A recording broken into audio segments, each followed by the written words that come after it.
Hello and welcome to episode 51. I'm back this week from my holidays. Greg, we'll start off with you. Boo. How are you? I'm good, despite the fact you've returned. Good. Well, it's a good job we're on the old internet because I'm full of cold, as you can probably tell from my voice. I'm going to get my mask on. Yeah, I didn't have much luck.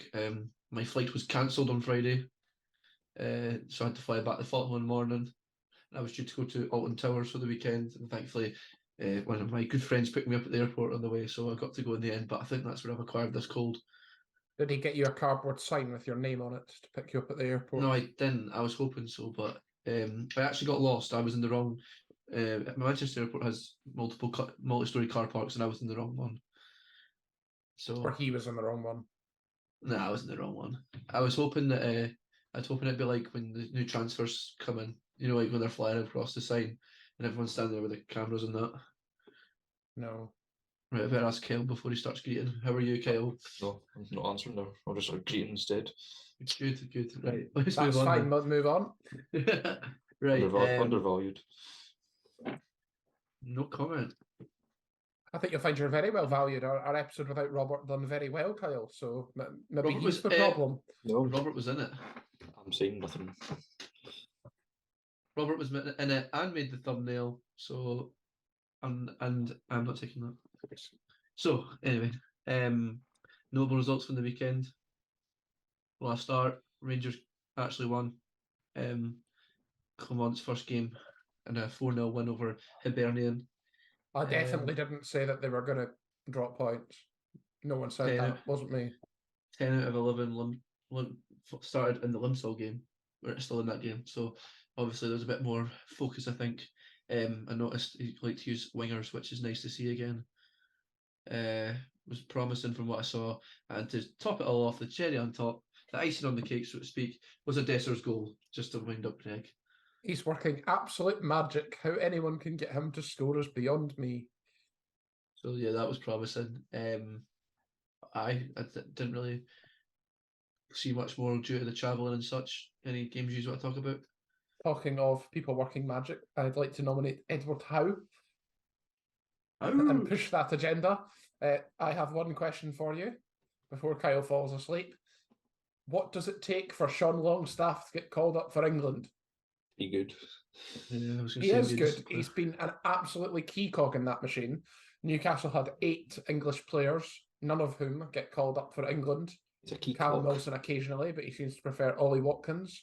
Newcastle played outstandingly, and we're recording this on Wednesday. So I'm very much looking forward to Newcastle United versus Borussia Dortmund at St James's Park tonight. He's no better than Jude Bellingham, so. Not very many people are better than Jude Bellingham. Or Declan Rice.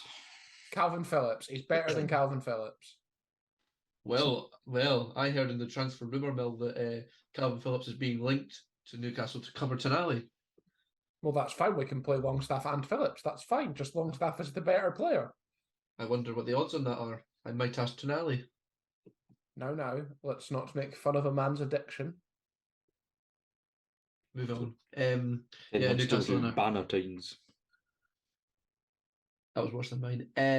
Is it a reference to a previous episode? It was a callback, yeah. To Ivan Toney. Oh yeah, mine. That. Yes, he's also going to be going to Bannatyne. Sandro Tonali. What's Italian Bannatynes? Bannatynes. Sitting in a cafe with a can of... Yes, Italian Bannatynes sitting in a cafe with a can of Supertenants and a cigarette. That sounds not stereotypical. Yeah, so I'm making fun of someone's addiction, but you're just making fun of a nationality. I think you'll find that sounds like a perfect weekend. The Supertenants, that is. Yes, we don't condone smoking on this podcast. No, just drinking. I never said that. But if tenants would actually like to sponsor us, it would make my year. It would make my life probably, actually. I have to hold my hands up. I've never tried super tenants. Neither have I. The can has remained unopened as of yet. I've got some. I think you should open it when... next week? Yeah. I think you should take it this Hampden next week or whatever week it is. To be fair, I've got 4 cans, so we can have a podcast, try Super Tenants, bonus content if you want. That would be excellent. He never told me that he bought 4. Oh yes, I've got multiple cans of Super Tenants. Right, well, that's something to look forward to. I'll have the fourth can tonight when Sean Longstaff completes his hat trick against Dortmund. Right, we'll see about that. Totally. I can't wait for him to go off injured.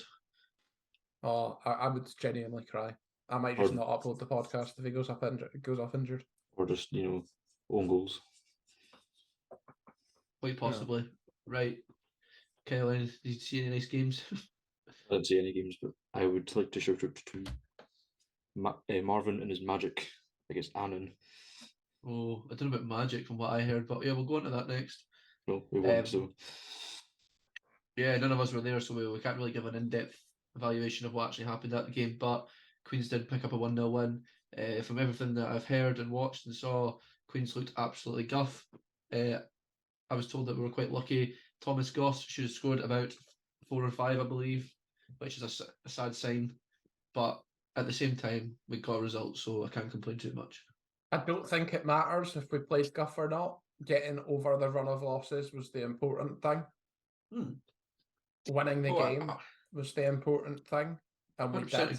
agree, but it's the Queens fans that are now saying that that's us going to win the league, pretty much. We've beat Annan, who are terrible. we've only beaten Edinburgh, Annan, and somebody else. All terrible. Who's the other one, Kyle? I don't mind. Top of my head. Was it Cove away or was that a draw? Cove. Yeah, it was Cove. It's just the you look and we beat we drew Motherwell in the pre-season cup, the group stages of the Betfred, but 3-3 at Palmerston, and then we beat Partick away 3-2, and then you look at those games, and then you look at us getting scudded by Alloa at home. It's just but we always get scudded by Alloa at home. Montrose. Yeah, we should change that. Yeah, Montrose. We get beat by Montrose. Palmerston should be a fortress, and it's not. But yeah, we beat Partick. What's important to note is that this is a clean sheet as well, and that's absolutely crucial. First one for a while, like. I have to say, shout out to Gordo Botterill. I don't know if anyone's seen it, but it was some save. I saw it on a vlog that a vlogger was there, Blair McNally. He was there, and he caught it on camera, and it was some save. Sorry, I'm just checking my facts. That is our first clean sheet since the 0-0 draw against East Fife in the League Cup group stage. So it's our first league clean sheet of the season. Be brutal, innit? I mean, the simple fact is we conceded too many goals. And we also scored a lot, so it's kind of contradictory. I mean, we say that. If we look at the teams who've conceded more than us, you've got Annan and Edinburgh, who are both awful. And bearing in mind, I'm pretty sure they had a few 5-1s or 5-0s against Falkirk along the line in there. You've got Alloa. Yeah, they've conceded. So Alloa and Kelty have conceded the same goals as us. Alloa have scored 14, we've scored 15, Kelty have scored 16. So the fact we score a lot of goals isn't necessarily true. Yeah, it's like one a game roughly. It's like one a game. It's 1.5 a game exactly, and we concede 1.7. It's not great. We've still not drawn any game this season. I know, it's rubbish. Oh, we have pre-season, but yes. If the wins don't continue, how long does Bartley have left? Not very long. What was that? Christmas. I mean, the run of games is Cove at home, which again is a must-win. Falkirk at home, which is a write-off. Must draw. Like, if you get a result there. Yeah. Alloa away, which we're hoping to get to, which will be a must draw. Struggle. We don't do well away to Alloa or any form of fixture against Alloa typically. Did last season in the cup, beaten 4-2. Typically, but when we played them in the league, we've done badly. Yeah. Yeah. And then Celtic at home the same weekend as Scotland, Norway. That's currently a Saturday 3:00 kickoff. You'd imagine Scotland's the Sunday. You'd imagine that might stay a Saturday 3:00 kickoff. Regardless, that's another massive game. The win against Annan puts us back in this kind of middle bit of the table where a loss to Cove at the weekend would put them above us, but a win would take us level in points with third place Montrose, assuming Montrose don't win. It's just the way Scottish football is at the minute, isn't it? Yes. Hamilton and Falkirk have run away. Falkirk have more than double the points that we have already. Yeah, there's no doubt they're going to win the league, I think. And Maybe Hamilton have obviously exactly Hamilton's double the amount of points we have already. Between them, whoever mucks up first. Neither of them have lost a game yet. until they play us. They have played us. Again, I mean. Falkirk next weekend. Yeah, when we win. No. Anyway, a notable event that happened that I heard about was that there was some pyrotechnics thrown on the pitch, and there's a lot of what's the word I'm looking for? Anger towards it because of there's a big burn mark on the pitch now. I think there was two, I believe. But I saw the video. There was one at least. I mean, why anyone would say that that's not a bad thing, I don't know. Yeah, it wasn't. It wasn't. It was just making a point. That was just, I wanted to put that out there. Like, I don't think it's a controversial opinion to say pyro equals bad. Yeah. I mean, I'm not just calling out that group of Queens fans, whoever it was, because it happens in like a great number of teams now, or fan bases rather. It seems to they've just let in obviously a lot of more people have got fixated with it and want to take it in than that. I.e., look at Rangers and Celtic. However, surely they're going to have to tighten up on their security measures if they can't control that. But the thing is, saying that in a lot of European countries, they still do it. So I don't know. They do it in a lot of European countries, but a lot of the time it's organised. Well, the Rangers and Celtic ones are. But there's no need for it at all. Like, again, like to go back to my experience with Inter Milan, that was a good enough atmosphere. It didn't need pyro. A good atmosphere isn't improved by pyro. If anything, if someone had threw pyro, I wouldn't have been able to see. Well, that's the big issue when you see the telly, because it's smoky. Yeah. I just think that the SFA and probably other governing bodies will probably try and clamp down on it because it seems to be getting worse very, very quickly. That's fine. I don't know what more they can do. Yeah. Stricter security, that's about it. But stricter security being everyone gets a search, people end up late in the ground, they get criticised for that. If everyone gets a search, then people will just hide it in places that don't get searched, i.e. in their underwear. Yeah, probably. You know, look at alcohol. Alcohol isn't allowed in Scottish football games. Look at the amount of people looking at Rangers and Celtic and others who managed to smuggle like a half bucky. That was the example I was going to give. I always see we half bucky in the corner where I sit. Yeah. Like, if you can get that in, you can get pyro in. It's the guys drinking cans of anything in the toilets. But the fact that happens means the security isn't good enough. But the security being good enough means people have to turn up earlier than 10 to 3. People have to be fine with a search, which a lot of people, if they're drunk, won't be. Oh, well, I don't turn up till about 5 too, so I mean, fair play. Let the pyro in, eh? But yeah, only joking. Like, it's going to be very difficult. You know, is it if you're identified as the one throwing pyro, you get a lifetime ban? Does it have to be that serious? Maybe not a lifetime, but certainly a ban, a decent ban. Does a ban work? It should. For that theory. Person, probably. His pals, maybe. But what I don't get, and this is probably something worth researching, is how if you get a year's ban of football, how do you get caught? Sometimes if it's a proper ban, you have to, if it's, say for example, the big example I can think of is Abdul Rafiq, who got banned from Rangers, and every match day he had to check in at the police station before halftime or something to that effect. Right. So they basically had to check in and prove that you weren't there. But that's probably quite an extreme example, though I can't imagine every single person with a banning order is going to get that. But in low-level cases with a banning order, do you just buy the ticket under a different name, or your pal buys you a ticket, or you're relying on someone recognising you? They have like a wee foley or something like, do not let this in. Yes, but they currently have photographs of alcohol and pyro saying, do not let this in, and it doesn't stop them. It's not me. Wanted, did or did. Aye. Wanted, and no at the football. Well, that was our controversial topics for this week. So please comment down below what you think about pyrotechnics being used at the football in the wee comment section, eh? You got a wee comment last week. Thanks to that person, eh? It wasn't Kyle for once. Yeah, no, they were saying that. So let's bring it up. They were saying name and shame. Yeah, no, I'm not naming and shaming. I just want to discuss it. That, Well, we read the exact comment. yes, Greg. I was going to say get your reading glasses on, but you've already got them on. These are not reading glasses, thank you. These are seeing glasses. See this? Binoculars. Yes, they basically are at this stage. I'm one step away from a stick. Aye. The shoot. exact comments, which I will not read out their name because they don't deserve it. Let's face it, Scotland are only going because the tournament is 24 teams these days. Bare minimum, a country with a professional league, learn how to spell professional, should qualify for the Euros. I mean, Nah.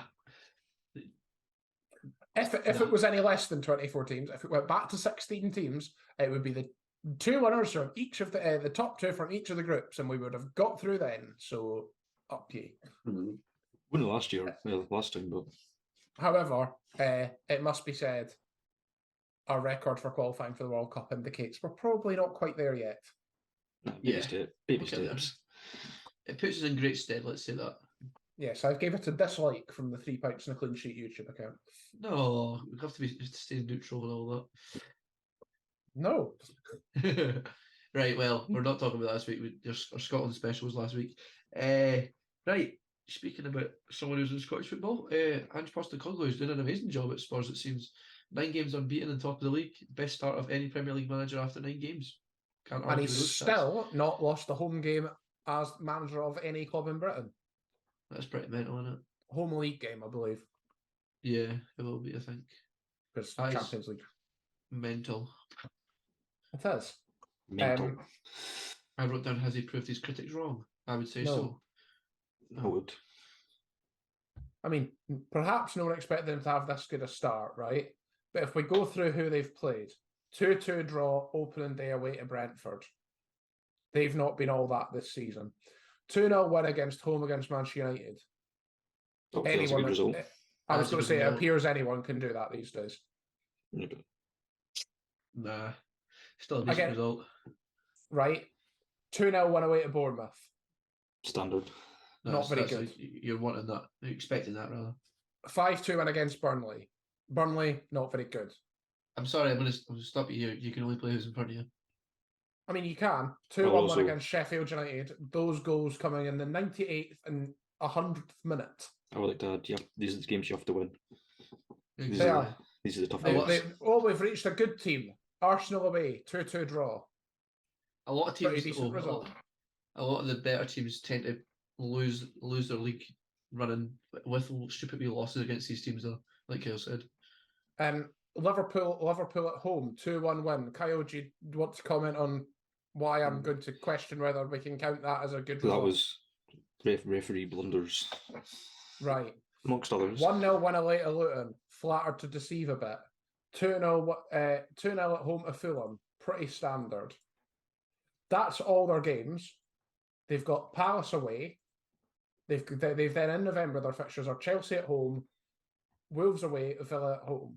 That's a lot harder set of fixtures than they've had. How dare they do their job? I mean, they've played 1, 2, 3, 4.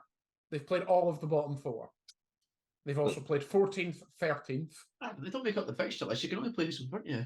They don't, but we can't make a proper decision on. We can't make a proper decision on Postecoglou. Okay, almost called him Pochettino. We can't make a proper decision on him until he's played some better teams. How many managers in the past have probably had that same run of games and haven't picked up?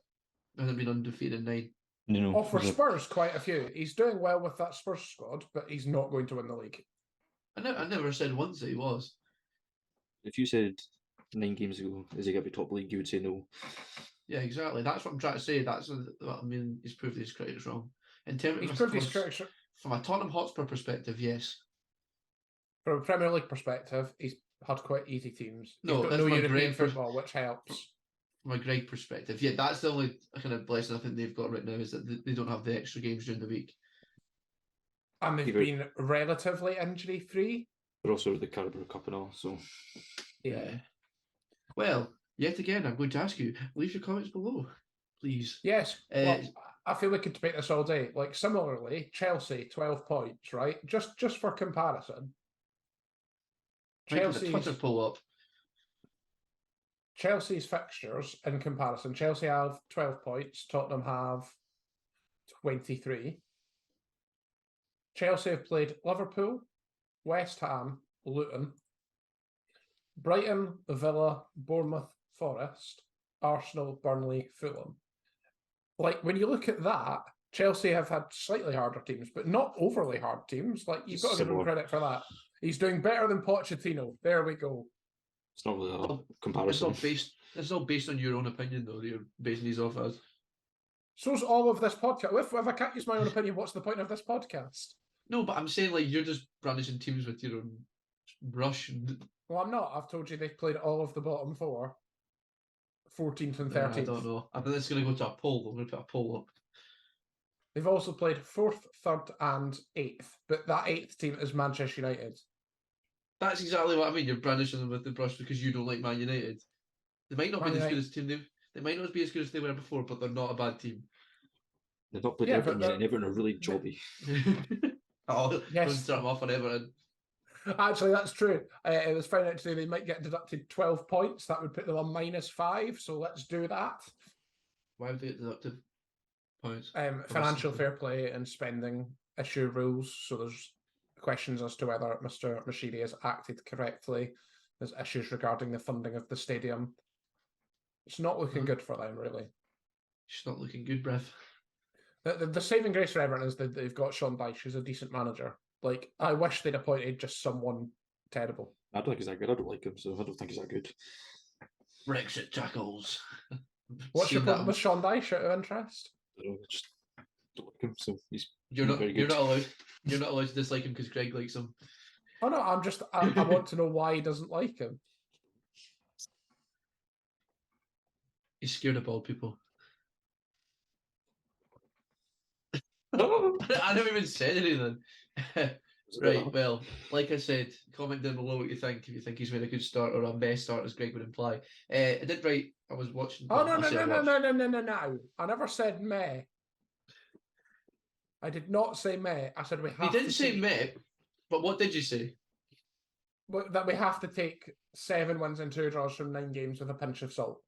I'm taking meh from that. You said good, and you argued it, so... I'm just poking the bear today, to be honest. I'm just feeling a bit windy up. I was just trying to see how far I can push him. To be fair, you've not bit too much, so I'll let you off.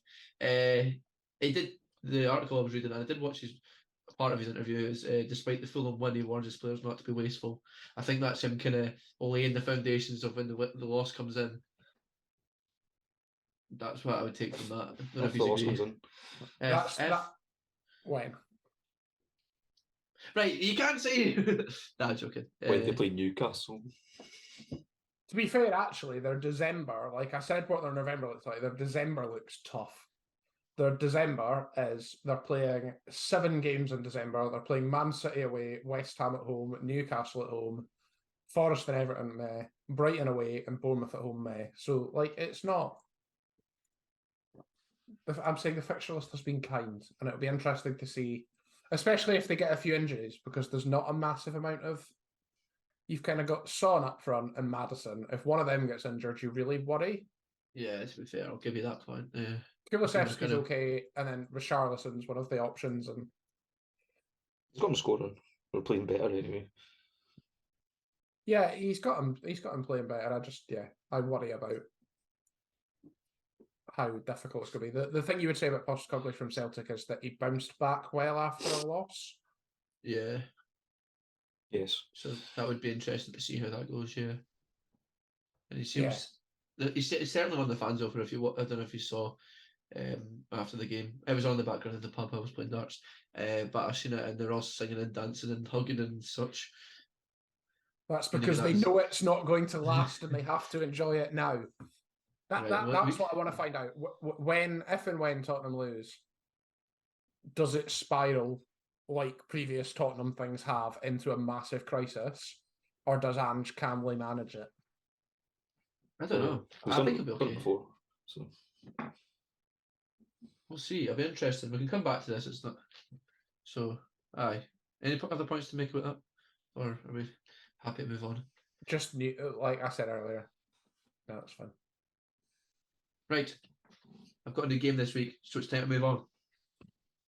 Right, I was feeling adventurous this week, so we've got a new game. It's a bit different. Kind of similar principle of the category game. It's based on what knowledge you've got on this certain topic, but it's called Cup Final Shootout. So I've got 5 cup finals that went to shootouts. I'm going to read the year and then competition, and I'm going to let them have a guess. So and then if they can't get that, I'll give them both the teams, and it's first person to shout out the team after the clues. So, right, first of all, he's ready. Just No. to shout out first. That's pretty easy. I gave you an easy one to start off with. Right. 2013 Ramsden's Cup Final. Queens. Right. 1 point to Kyle. I was not ready for it to be that quick. I thought it was going to come. 2008 Champions League Final. Man United. I'm not good quick on the draw. Right. This is going to be quite a quick game, actually. I just made it in my head this morning. 2022 World Cup Final. Argentina. Yeah. There you go, Kyle's won. True. Well, let's keep going. 2022 FA Cup Final. Man City. No, that was this year, Greg. Oh, Liverpool. I'm gonna have to rush you. 2006 World Cup Final. Italy. He did say that before me. Here we go. That was just a nice quick game. Hope everyone enjoyed that. If you like it, I could do it again. You can No, maybe we make won't it be doing it again. I'm making an executive decision on that. Well done, Kyle. Greg, you can make the game next week. Well, hey. So it's got to be transfers, and it's got to be my game next week. So No. as usual. We shall see. Right, let's move on. I might pick Cup Final Shootout where every answer is Liverpool to annoy Robert, or Celtic to annoy Robert. Probably still get them right though. Oh, I was getting them right, just about 5 seconds behind Kyle. Yeah. No, it wasn't a dig. I don't need to take the defence. Right, let's my time. Let's move on. Every game we play is based on speed. You have to say the answer before your opposition in every other game we've played.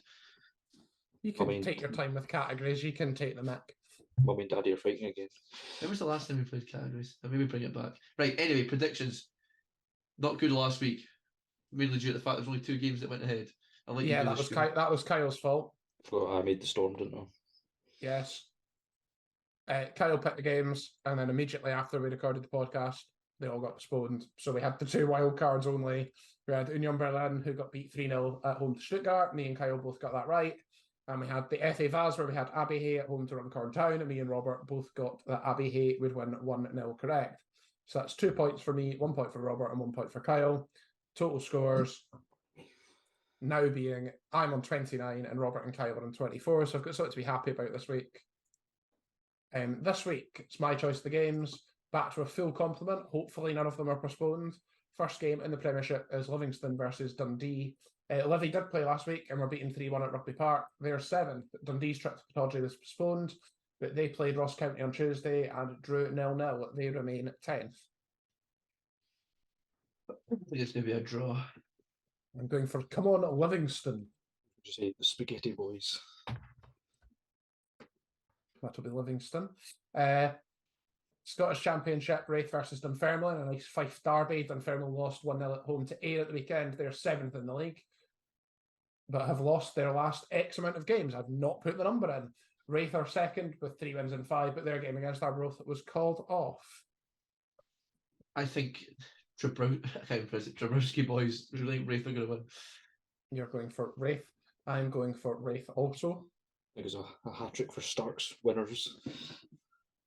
League One, the battle at the bottom, Edinburgh City versus Annan Athletic. Annan, of course, lost 1-0 to Queens at Gallowbank. They travel to Meadowbank, who haven't, to face Edinburgh, who haven't won all season, but picked up all 3 of their points in their last 4 games. Annan have only retrieved 1 in that time. I think going off what I heard in the way Annan played, I think they will get a win. I think So Tommy do I. Ross is going to let loose after what happened last week. I think a draw. Players going for a draw. No League Two games this weekend. Instead, they're in the Scottish Cup. So we've got Brecon City versus Spartans. Brecon are 4th in the Highland League, but have played less games than those above them. They're unbeaten this season and won all of their last 5. Spartans are 3rd in League Two and unbeaten in 5. They've lost only once since their promotion. I think this is going to finish a draw. I think Spartans are going to win. For a home win for the Brecon. For the Brecon. Scottish Cup also. We've got Genefield Swifts versus Elgin. Visitors Elgin are bottom of League Two and have only won once all season. They travel to Perth to face East of Scotland side Genefield Swifts. They're 3rd in the table but have lost only once. They have the best defence in that league. They concede on average 1 goal a game. Well, it would be nice to see a big cup upset, especially being the home team, but I can't see them being Elgin, so I'm going to stick with Elgin. I'm going with Elgin too.